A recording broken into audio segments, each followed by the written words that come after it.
अक्सर पेशेंट्स ये सवाल करते हैं कि क्या हेयर कलर करना सेफ़ है या क्या हम कोई स्मूथनिंग, रीबॉन्डिंग जैसे ट्रीटमेंट्स करा सकते हैं, क्या वो सेफ़ हैं? बाल झड़ने के बहुत सारे रीज़न्स होते हैं, बहुत सारे कारण होते हैं। आज मैं आपसे कुछ कॉमन कारणों के बारे में चर्चा करूँगी। अब मैं आपसे एक simple hair care routine share कर रही हूँ जो कि आपको हेल्दी बाल, हेल्दी स्कैल्प मेंटेन करने में हेल्प करे। सबसे पहला है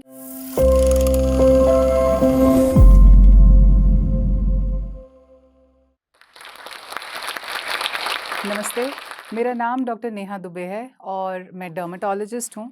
सरल भाषा में बोले तो मैं त्वचा, बाल और नाखून के रोगों की विशेषज्ञ हूँ।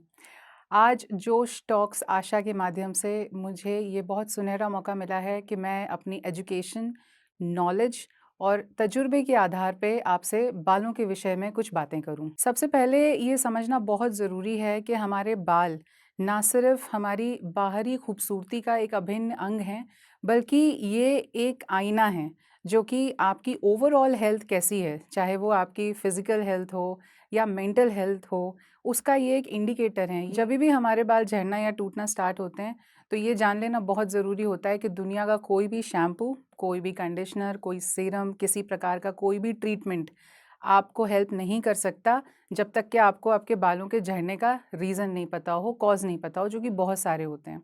और ये कॉज़ समझने में आपके डर्मेटोलॉजिस्ट आपकी हेल्प कर सकते हैं। बाल झड़ने के बहुत सारे रीज़न्स होते हैं, बहुत सारे कारण होते हैं। आज मैं आपसे कुछ कॉमन कारणों के बारे में चर्चा करूँगी। सबसे पहले एक बहुत ही कॉमन कंडीशन होती है कि जभी भी हमारी बॉडी किसी भी तरीके के फिज़िकल या मेंटल स्ट्रेस से गुज़रती है, उस दौरान उसका असर, बुरा प्रभाव जो होता है वो हमारे बालों पे भी पड़ता है। उसे टीलोजन एफ्लूवियम कहा जाता है। अब मेंटल स्ट्रेस हम सबको पता है कि क्या होता है। फिज़िकल स्ट्रेस से मेरा मतलब है कि जब हम बीमार होते हैं, यानी कि हमें डेंगू, मलेरिया, टाइफाइड, कोविड या टीबी जैसी गंभीर बीमारियां हुई हैं, हम उनसे जूझ के गुजरे हैं, तब इस तरीके का हेयर फॉल कॉमन होता है।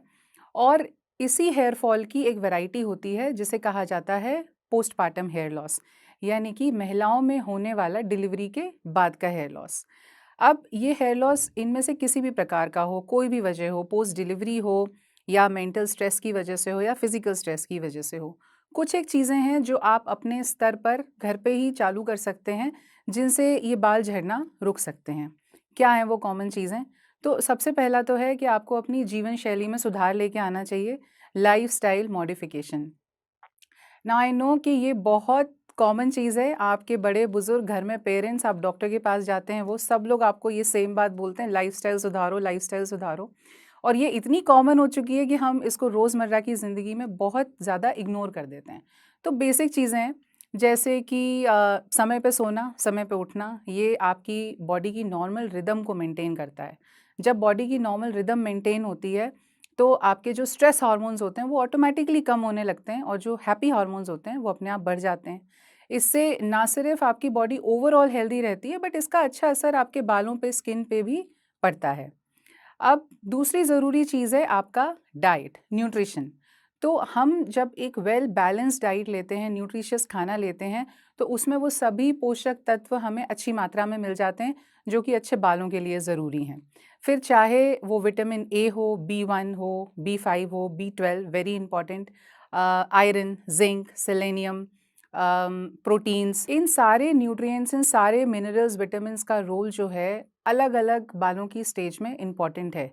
जैसे कि विटामिन ए बालों की नॉर्मल ग्रोथ की साइकिल को मेंटेन करता है। बी1 एंड बी5 जो है वो बालों की थिकनेस को मेंटेन करने में हेल्प करता है। प्रोटीन्स हम सभी जानते हैं हमारी बॉडी के बिल्डिंग ब्लॉक्स होते हैं। जब आप अच्छे अमाउंट में प्रोटीन लेते हैं तो आपके बाल मजबूत होते हैं, शाइनी होते हैं। यहाँ बात होगी न्यूट्रिशन की। तीसरी इंपॉर्टेंट चीज़ जो आपको करनी चाहिए वो है एक्सरसाइज। नाउ डेटा ये कहता है कि एक नॉर्मल इंसान को, एक नॉर्मल आदमी को जिसको कोई बीमारी नहीं है, उसको हफ्ते में कम से कम 5 दिन एक्सरसाइज करनी चाहिए, एटलीस्ट 30 मिनट्स की मॉडरेट इंटेंसिटी की एक्सरसाइज। चौथी चीज़ जो आपको करनी चाहिए वो है स्ट्रेस मैनेजमेंट। अब अगर मैं आज की डेट में किसी भी पेशेंट को बोलूँ कि आप स्ट्रेस मत लीजिए, तो वो तो पॉसिबल ही नहीं है। सबकी लाइफ में अनवांटिंगली थोड़ा-थोड़ा स्ट्रेस होता है। गेम कहाँ चेंज हो जाता है, जहाँ पे आप उस स्ट्रेस को मैनेज करने की हेल्दी तरीके ढूँढ लेते हैं। जब आपने ये सारी चीज़ें कर ली हों, जब ये सारे लाइफ़स्टाइल मॉडिफ़िकेशन पे आपकी मास्टरी आ गई हो, उसके बाद बारी आती है आपके होम रेमेडीज़ की। तो ऐसा नहीं है कि होम रेमेडीज़ काम नहीं करती हैं, बट देखा जाए तो आपका जो ट्रीटमेंट का चार्ट होता है, उसमें सबसे आखिरी नंबर होम रेमेडीज़ का आता है। इसके पहले आप बाकी की चीज़ों में सुधार करिए। अब चलते हैं दूसरे टाइप के हेयर लॉस की तरफ, जो ओपीडी में हम लोग बहुत कॉमनली देखते हैं, और वो है एंड्रोजेनेटिक एलोपेशिया। एंड्रोजेनेटिक एलोपेशिया महिलाओं में और पुरुषों में दोनों में पाया जाता है। जब ये फीमेल्स में होता है तो इसे फीमेल पैटर्न हेयर लॉस कहा जाता है, जब ये मेल्स में होता है तो इसे मेल पैटर्न हेयर लॉस कहा जाता है। और ये काफ़ी हद तक आनुवांशिक यानी कि हेरिडिटरी होता है। तो मेल्स में आप क्या देखेंगे कि ये जो हेयर लाइन है ये धीरे-धीरे पीछे होती चली जाएगी। आपका जो माथा है, जो फ़ोरहेड है वो ब्रॉड होता चला जाएगा। या फिर ये जो बीच का एरिया होगा, यहाँ से आपके बाल कम होते चले जाएँगे। और फीमेल्स में जो बालों का बीच का पार्टीशन होता है, यानी कि जो आपकी मांग होती है वो धीरे-धीरे, धीरे-धीरे चौड़ी होती जाती है, ब्रॉड होती जाती है। इस तरीके के हेयर फॉल के लिए बेस्ट है कि आप जल्द से जल्द डर्मेटोलॉजिस्ट की सलाह लें। अब मैं आपसे बात करूँगी एक और हेयर फॉल के बारे में, जो कि डर्मेटोलॉजी के ओपीडी में बहुत कॉमन होता है। ये बच्चों में भी देखने को मिलता है, एडल्ट्स में भी देखने को मिलता है। इसका नाम है एलोपेशिया एरियाटा। एलोपेशिया एरियाटा ऑटो इम्यून समस्या है। इसमें बाल जो है डिस्क शेप में या कॉइन शेप में एक-एक जगह से आपकी स्कैल्प से गायब हो जाते हैं। कई बार तो पेशेंट को पता नहीं चलता, पेशेंट को लगता है कि रातों रात मेरे बाल उड़ गए। कई बार उनको कोई और बताता है, मोस्टली उनके हेयर ड्रेसर्स बताते हैं कट करते टाइम कि आपके इस पर्टिकुलर पैच में बाल नहीं हैं। और फिर एकदम अलार्मिंग सिचुएशन हो जाती है और वो डॉक्टर के पास भागते हैं।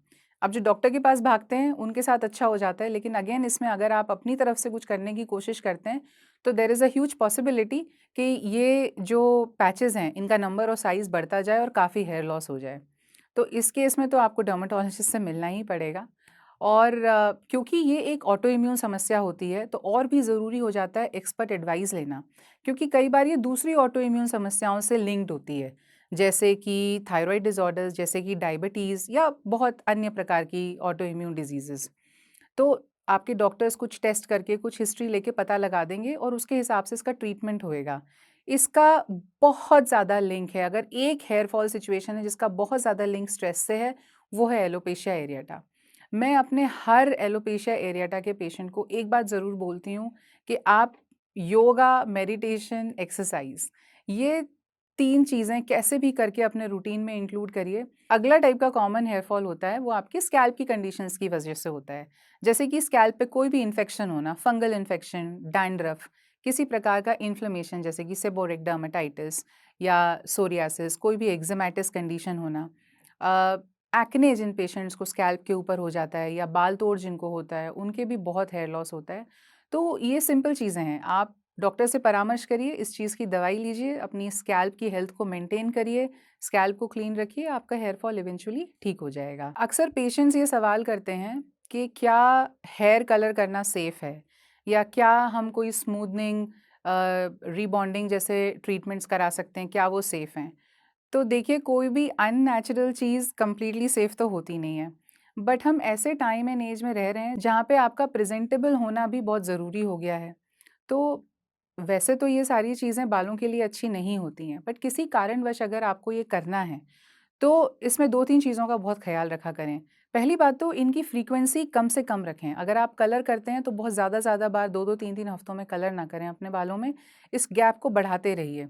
अगर आप किसी प्रकार का स्ट्रेटनिंग या स्मूथनिंग ट्रीटमेंट लेते हैं, तो उनको भी बहुत जल्दी-जल्दी नहीं कराना चाहिए। पोस्ट प्रोसीजर केयर जो होती है, ये सारे प्रोसीजर्स कराने के बाद जो हमें केयर करनी पड़ती है अपने बालों की, वो बहुत ज़रूरी होती है, जिसे हम इग्नोर कर देते हैं। तो पर्टिकुलर टाइप का शैम्पू हो गया, कंडीशनर हो गया, आपके स्कैल्प और हेयर के हिसाब से, वो सब यूज़ करना बहुत ज़रूरी हो जाता है। अब इसी में बात आ जाती है हीटिंग की। तो जब हम अपने बालों में हीट यूज़ करते हैं, जो कि आज के टाइम में वो भी एक नेसेसिटी बन गया है, आप उसे कर सकते हैं। अगेन उसकी फ्रीक्वेंसी कम करिए और हमेशा हीट प्रोटेक्टेंट स्प्रे का इस्तेमाल करिए। अब चर्चा करते हैं बालों की हेल्थ से रिलेटेड कुछ मिथ्स और कुछ फैक्ट्स की। सबसे पहला मिथ जो मुझे ये लगता है वो है कि ऑयल करने से बाल लंबे होते हैं। ऐसा बिल्कुल भी नहीं है। ऑयल करने से बालों की लंबाई पे कोई फ़र्क नहीं पड़ता। ऑयल जो है अपने आप में एक कंडीशनर का काम करता है। तो इसलिए आप अपने बालों को धोने से अगर 30 मिनट्स पहले भी ऑयल लगाएँगे तो आपको वही अच्छा असर दिखेगा। हाँ, लेकिन ऑयल करते टाइम जो हम मसाजिंग एक्शन करते हैं, वो स्कैल्प पे ब्लड के सर्कुलेशन को बढ़ाता है और जैसे कि मैंने आपको बताया ब्लड सर्कुलेशन बढ़ने से हेयर फॉलिकल्स को न्यूट्रिएंट मिलेगा, ऑक्सीजन मिलेगा तो बाल हेल्दी होंगे। अब उसके लिए हर किसी को ऑयल लगाने की ज़रूरत नहीं है क्योंकि अगर किसी की एक्सेसिवली ऑयली स्कैल्प है, तो वो बालों की ग्रोथ के चक्कर में अगर ऑयल लगाता जाएगा तो नुकसान ही होएगा, बाल उल्टा झड़ेंगे। तो आप ड्राई मसाज भी कर सकते हैं, यू कैन जस्ट सिंपली आप अपने फिंगर्स यूज़ करके सर्कुलर मोशन में आप मसाज कर सकते हैं। So that's one. दूसरी चीज़, लोगों में ये बिलीव बहुत ज़्यादा है कि बालों को एयर ड्राई करना ब्लो ड्राई करने से ज़्यादा बेटर होता है।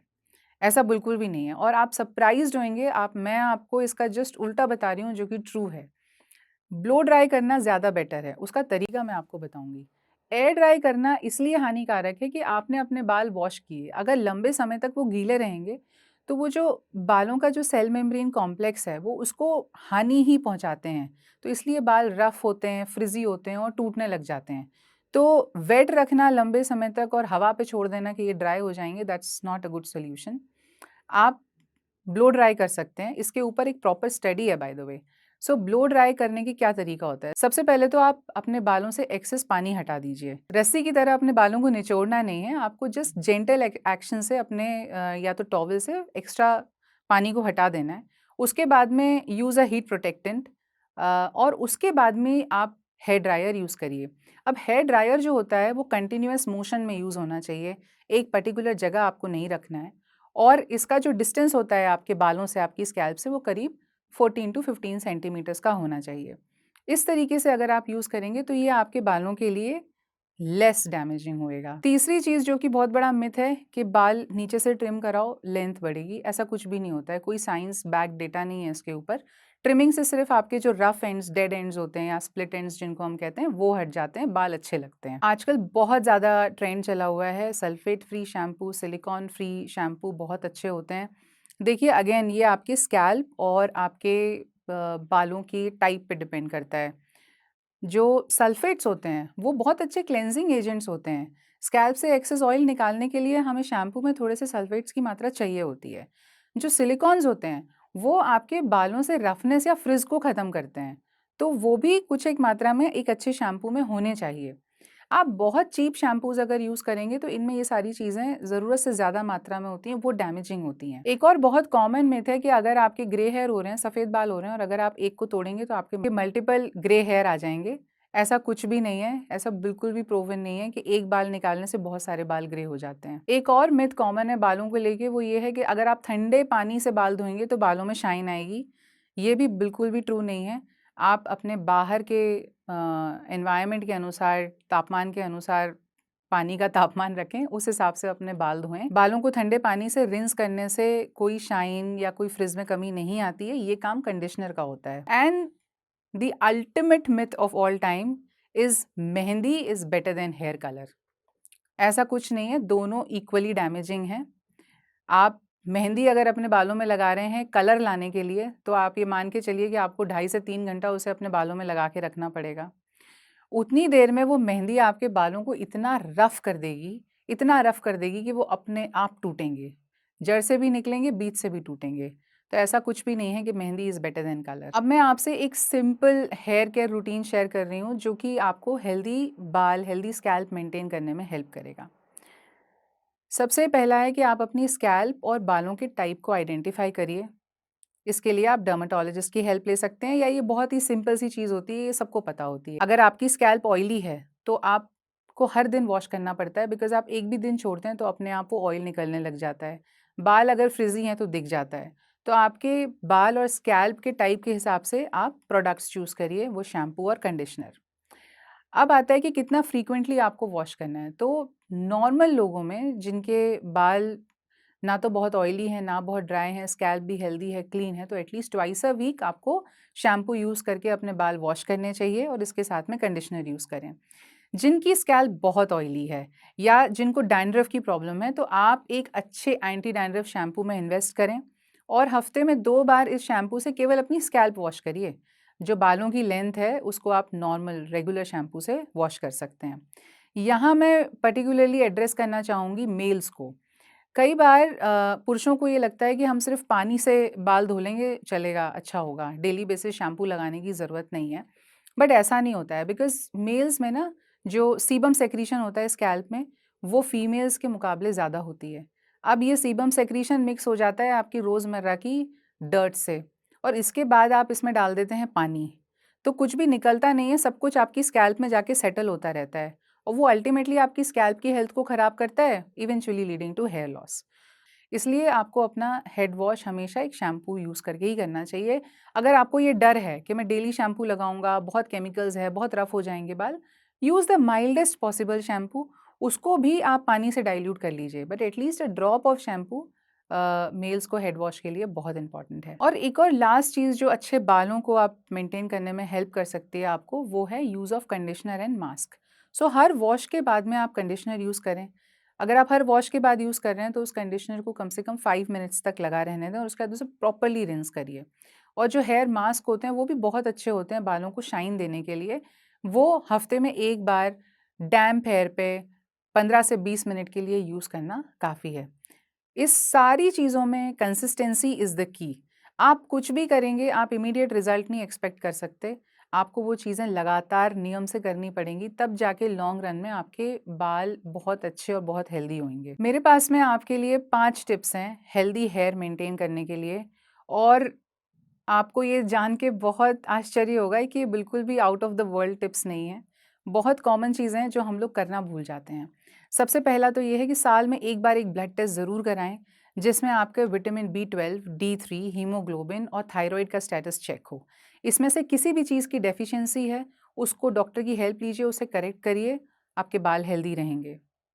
दूसरी चीज़ है रेगुलर एक्सरसाइज। इसके बारे में मैं ऑलरेडी आप लोगों से चर्चा कर चुकी हूँ कि एक्सरसाइज के बालों के लिए क्या बेनिफिट होते हैं। तीसरी चीज़ है एक अच्छा न्यूट्रिशियस डाइट। चौथी चीज़ है प्रोडक्ट्स का चयन। आपके चाहे वो शैम्पू हो, कंडीशनर हो, हेयर सीरम्स हो, किसी को भी ब्लाइंडली फॉलो मत करिए। आप अपना दिमाग इस्तेमाल करिए, अपने हेयर के इश्यूज़, अपने स्कैल्प और हेयर का टाइप जानिए और उस हिसाब से चीज़ों को यूज़ करिए। और लास्ट और बहुत इंपॉर्टेंट चीज़ है जो हम सबको पता होती है और हम उसे बहुत अच्छे से इग्नोर करते हैं, वो है अपने बालों को हीट से और सन एक्सपोजर से बचाना। हम स्किन के बारे में ये चीज़ें ध्यान रखते हैं, हम सनस्क्रीन लगा लेते हैं, बट हम बालों का ध्यान नहीं रखते। इसलिए आपने कई बार नोटिस किया होगा जब आप बहुत देर तक, स्पेशली ठंडों में, जब आप धूप सेंकने के लिए बैठे होते हैं, थोड़ी देर बाद जब आप उठेंगे, आप अपने बालों के ऊपर हाथ लगाएंगे, यू विल फील कि बाल बहुत अच्छे से गर्म हो गए होते हैं। वो डैमेजिंग है बालों के लिए लॉन्ग रन में। तो आप बहुत देर तक अगर बाहर हैं तो फिज़िकली बालों को प्रोटेक्ट करिए, हैट लगाइए, स्कार्फ पहनिए। तो ये सारी चीज़ें जो हैं ये आपको लॉन्ग टर्म सस्टेनेबल रिजल्ट्स देंगी। जब बालों में कोई इश्यू होता है उस वक्त डेफिनेटली ट्रीटमेंट लेना चाहिए क्योंकि उस समय हमें अपने बाल बचाने होते हैं। लेकिन रोज़मर्रा की ज़िंदगी में ये छोटी-छोटी बातें ही अहम होती हैं जिनको अगर आप कंसिस्टेंटली करेंगे तो हमेशा आपके बाल हेल्दी बने रहेंगे। Thank you so much. I hope मैंने आपसे बालों के विषय में जो भी इन्फॉर्मेशन शेयर करी है वो कहीं ना कहीं आपको या आपके जानने वालों को बेनिफिशियल रहे। इसके अलावा अगर आपकी कोई भी क्वेरीज़ हैं तो please feel free to share them in the comment section और हम उसे डेफिनेटली एड्रेस करेंगे। Thank you.